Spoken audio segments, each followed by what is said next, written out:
Hi, this is a quick tutorial to assist you in setting up the page for or pages for the Trifold brochure.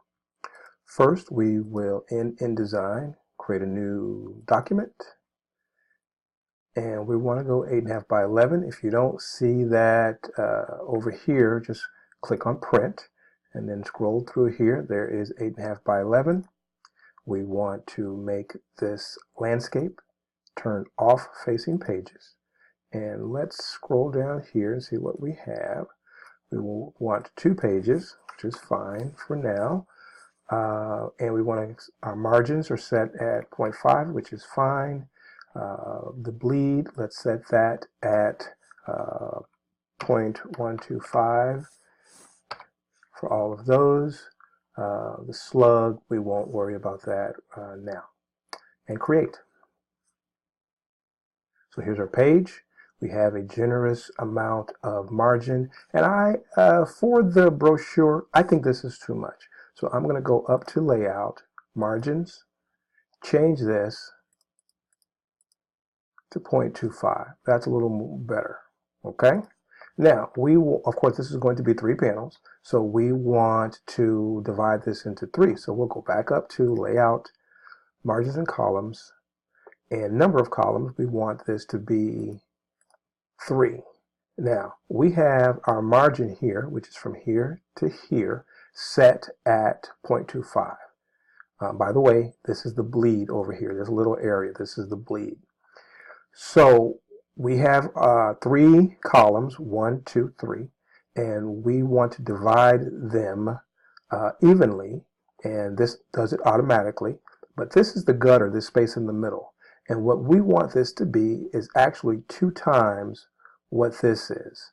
And the reason we want this 2 times is because when the paper is folded, you're going to have margin here, and you want the margin here to be exactly the same from where the center line will be, which will be in between the 2 little gutter lines. So if this is 0.25, we just change this up, and it looks really big, but what it is double this there. Okay. And we can go ahead and put in our fold lines, which are exactly in the middle, 3.66 there, and we can select our guide and type that in here so that it is exact 3.66 equal, and then we get my calculator over here. 3.66 times 2 equals 7.32. So we will drag another one over here, and I'm going to put it over here. It's supposed to be here. I'm going to put it over here just so you can see it move when I put in the numbers here. So 7.32, and that puts that right there, and then we would save the file. Okay. So this is really it. You've got now your three columns here, 1, 2, 3, and then you would set this up. I've got my 2 pages, and I've worked on one page, but I didn't work on the other page. And so let's just, we can just repeat that, or I'm going to come back over to here, and we will just undo everything. Edit, undo, undo, undo, undo, undo. Okay, back to here. What I'm going to do is go up to my master page, which is here, and this is where I want to make those changes that sets up the columns. So layout, margins, and columns. Take this back down to 0.25 there. This is 3 columns here. This goes up to 0.5 there. And okay, drag our guide over here, 3.66 there. Drag another ruler guide to there. And this is 7.32, 7.32. Okay. And so here, that's it. And then if we double click back on here, then we, because we changed this before, those don't appear. So what we have to do is take this and drag it onto that so that these appear again. So if things disappear on you, just go back to your master pages here and change it there. And so just so you can see, when I draw something on my master page, I'll draw a box and make it a different color. Let's just make it yellow. When I go back to, close this up, When I go back to my regular page, it's on there, and I can't move it because it's on my master page. I can't move it around. If I draw another one here, and let's make this green, well, I can move this one around because it's not on the master page. If I select everything, I can only pick up what I what drew on this page. And so if I go back to my master page and double click on that, you can see only the yellow box is there, and I can move it. So I will delete that.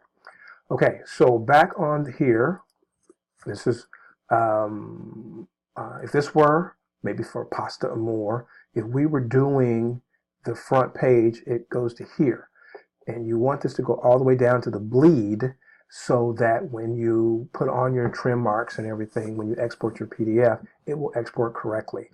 There is a video that was sent out, I believe, in week 2 that goes over the bleed and trim marks. So you just want to make sure that when you set your page up, if you have anything that comes over the side, you want this to if it's going to bleed over the edge of the page or come to the edge of the page, you want it to go over. You don't want it to stop at the edge there. You want it to stop over here. Okay, one more thing I don't want you to be confused about. When I pulled this over, I was holding the Alt key to make a copy. And when I pulled it over to the center, as you can see, let's change the color of this without doing anything. There. It is actually, and we'll move it down a little bit, it's actually bigger than the center. And the reason it's bigger is because we have the bleed over here. We don't need bleed on this middle column because we don't need bleed left and right of the middle column because it's going to fold. And so right there where these two colors meet, it folds. What we do need though is bleed up at the top, or when it gets professionally printed and trimmed, there'll be a little white line up there that will just look terrible. So this is how you would set up these pages. This page here, let's change the color one more time. The yellow, this would be the front, this would be the back, and this would be the inside flap. And if you go back to pages, and we go to our second page, this is all the inside. So this is the interior and the exterior. And there was a diagram sent out in, I believe, the week 6 announcement that shows that. If you look through the announcements, you'll see a diagram that shows how this looked with each side label. Okay, so that's really it. This is the easiest way to set up your Trifold brochure. Thanks.